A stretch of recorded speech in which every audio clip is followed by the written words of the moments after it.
భద్రత పెంచారు. ప్రభుత్వం నుంచి అధికారికంగా 2 గన్మెన్లు కేటాయించారు. ఇవాళ వర్మను కలిసిన గన్మెన్లు బాధ్యతలు స్వీకరించారు.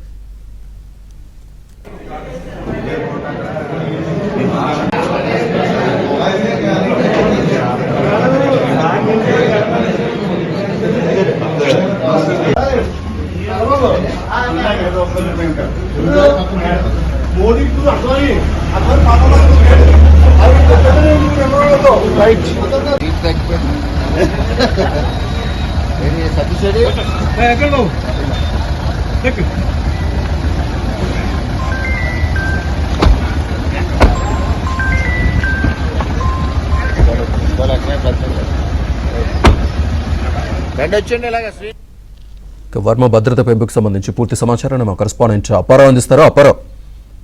శ్రీనివాస్, కాకినాడ జిల్లాలోని పిఠాపురం నియోజకవర్గానికి సంబంధించి మాజీ ఎమ్మెల్యే టీడీపీ అధికార ప్రతినిధి వర్మకి ప్రభుత్వం భద్రత పెంచింది. 1+1 విధానంలో 2 గన్మెన్లను కేటాయించింది. దీంతో 2 గన్మెన్లు ఈ రోజు వర్మను కలిసి బాధ్యతలు స్వీకరించారు.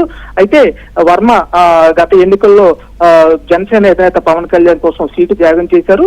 ఈ నేపథ్యంలో ఆయనకి ఎమ్మెల్సీ పదవి ఇస్తామని కూడా పార్టీ హామీ ఇచ్చింది. అయితే ప్రస్తుతం అయితే పార్టీ కార్యక్రమాల నిర్వహణ, అదేవిధంగా సూపర్ 6 పథకాలను నిరంతరం జనంలోకి తీసుకెళ్తున్నారు. అందులో భాగంగా అర్ధరాత్రులు అపరాత్రులను తిరుగుతున్న నేపథ్యంలో ఇంటెలిజెన్స్ వర్గాల సమాచారం ప్రకారం ప్రభుత్వం వర్మకు భద్రత కేటాయించింది. ప్రధానంగా నియోజకవర్గంలో ఎస్సీజెడ్ ఏరియా, ఇతరత్ర మత్స్యకార ప్రాంతాల్లో కూడా నిరంతరం తిరుగుతున్నారు. ఈ నేపథ్యంలో అక్కడ భద్రతా సమస్యలు తలెత్తకుండా ప్రభుత్వం ముందు జాగ్రత్తగా భద్రత కేటాయించింది. మరోపక్క నియోజకవర్గంలో జనసేన టీడీపీ 2 సమన్వయంతో చక్కగా పనిచేస్తున్నప్పటికీ కూడా వైసీపీ నేతలు మాత్రం ఎక్కడికక్కడ ఇరు వర్గాల టీడీపీ జనసేన మధ్య విభేదాలు రాజేయడానికి అధికారులు టీడీపీ అధికారులకు వచ్చినప్పటి నుంచి కూడా అదే పనిగా ప్రయత్నం చేస్తున్నాయి. అయినప్పటికీ కూడా ఇరు పార్టీలు సఖ్యతతో ఏమాత్రం వివాదాలు లేకుండా ముందుకు వెళ్తున్నాయి. ఈ నేపథ్యంలో వైసీపీ ఎక్కడికక్కడ ఇరు వర్గాల మధ్య గొడవ సృష్టించడానికి ప్రయత్నం చేస్తున్న నేపథ్యంలో వర్మ విషయంలో ఏమైనా వైసీపీ ఏదైనా అనుకుని ఏమైనా చేపట్టి అది జనసేన మీద కూడా